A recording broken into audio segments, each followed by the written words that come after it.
Ngesikhathi sephambo ngumfama ePitseng 15 Ward 8 eLundini phansi kweJogabi. Mna ndingumlimi, ndilima umbona isikakhulu, ndiyafuya iinkomo, iigusha, iibhokhwe, amahashi. Ndiyabulela kwisebe leze-agriculture ngoncedo lwazo olukhulu.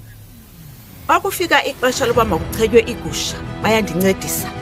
Xa kufika ixesha loba makuditshwe iinkomo, yonke into, naxa imfuyo yam inezifo ezithile bayafika bayandinceda kakhulu. Nophawu ziphawuliwe zonke iimfuyo zam, ndincedeka kakhulu. Naphaa ekuvuneni babakhona bandincedise. Zimbokotho zakuthi, zimbokotho South Africa, nanjengoko ndingumama, ndingumfuyi ongumama, akukho nzima apha bethunani xa ungumama. Kaloku umhlaba sawunikwa nguThixo ukuba masiwusebenzise. Zange akhethe okokuba sesiphi isini masisebenzise umhlaba. Wathi nanku umhlaba mawusetyenziswe uchume.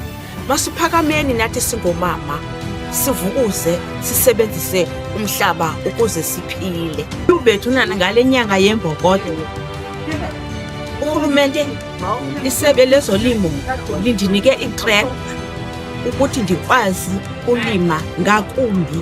Ndiye ndikhula ngakumbi kulimo lwam nokufuya kwam, yonke into endiyenzayo. Ndibulela kakhulu ngesisipho endisiphiweyo. Ndiziva ndivuyile, ndinochulumanco.